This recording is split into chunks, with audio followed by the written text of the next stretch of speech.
அல்லாவின் கருணை எவ்வளவு பெரியது தெரியுமா? நரகத்திற்கு சென்றவரை காப்பாற்றிய நம்பிக்கை அல்லாவின் ரஹ்மத்.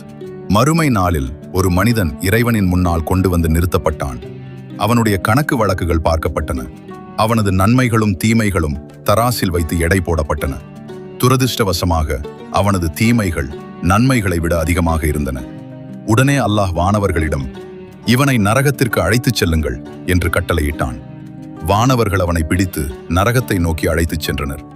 ஆனால் அந்த மனிதன் செல்லும் வழியில் அடிக்கடி திரும்பி திரும்பி பார்த்து கொண்டே இருந்தான். ஒருமுறை வலது பக்கம் பார்த்தான், ஒருமுறை இடது பக்கம் பார்த்தான். இதை கண்ட இறைவன், அவனை மீண்டும் என்னிடம் அழைத்து வாருங்கள் என்று கூறினான். அவன் மீண்டும் இறைவனிடம் கொண்டு வரப்பட்ட போது அல்லாஹ் அவனிடம் கேட்டான், நான் உனக்கு அநீதி இழைத்தேனா? அல்லது உன் செயல்களின் கணக்குகளில் ஏதேனும் தவறு நேர்ந்து விட்டதா? அதற்கு அந்த மனிதன், இல்லை என் இறைவா, நீ எனக்கு எந்த அநீதியும் இழைக்கவில்லை என்றான். பின்பு அல்லாஹ் கேட்டான், பிறகு ஏன் நீ அடிக்கடி திரும்பி பார்த்து கொண்டே இருந்தாய்? அதற்கு அந்த மனிதன் கண் கலங்கியபடி கூறினான், என் இறைவா, நீ என்னை இப்படி தனியே விட்டுவிடுவாய் என்று நான் ஒருபோதும் நினைக்கவில்லை.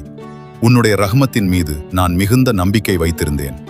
அவன் இவ்வளவு தூரம் நரகத்திற்கு அழைத்துச் செல்லப்பட்ட பிறகும் இறைவனின் கருணையை எதிர்பார்த்து கொண்டிருந்த அந்த நம்பிக்கையை கண்டு அல்லாஹ் கூறினான், போ, உன்னுடைய அந்த நம்பிக்கையின் பொருட்டு நான் உன்னை மன்னித்து விட்டேன்.